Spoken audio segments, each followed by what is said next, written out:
everybody says if I don't adopt AI, then I'm falling behind. So let's go get this product and put it to use. Mm. Well, the focus today, the idea for this roundtable is AI, specifically AI in the legal industry. Now, AI is a huge topic for everybody.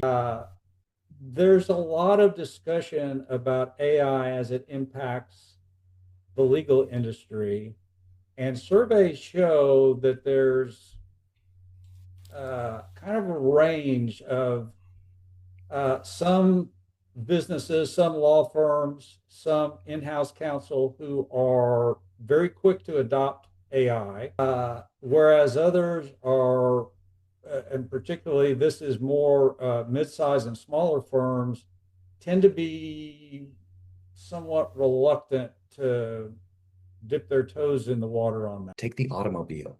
How did this start? Everyone's going, no, we don't need it. We got horses, we got wagons.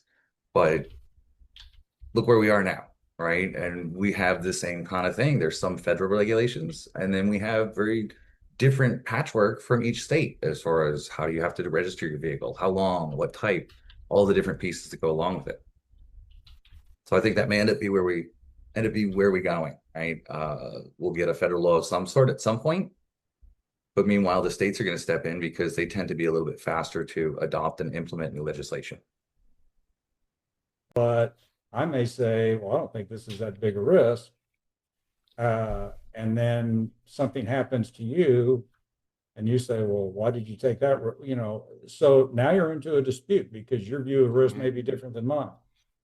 Your firm's view of risk may be different than another firm's view of risk. And going back to what Sophie said, unless it's clear on both sides where the risks are and who's taking what risk, then you leave that open for a potential dispute down the road.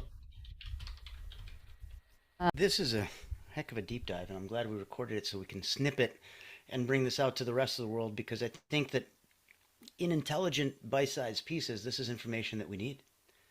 And it starts conversations that we need to have. Yes, and I do think that both in-house attorneys like Sophie and law firms need to be aware of this landscape. And I'm not sure, particularly on the law firm side, I'm not sure how many of them are.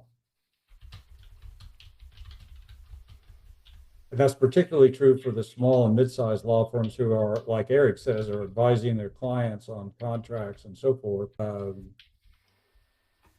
This is something that needs to be in their toolbox.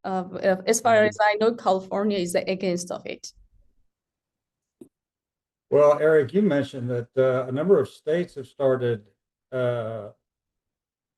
working toward regulation. Have any of them actually enacted anything?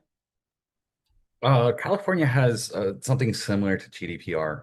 Okay. New York also has one enacted. Some of the others are still kind of along the line, right? And that's part of the problem, right? The bill can get introduced, but it has to actually get passed before it's law.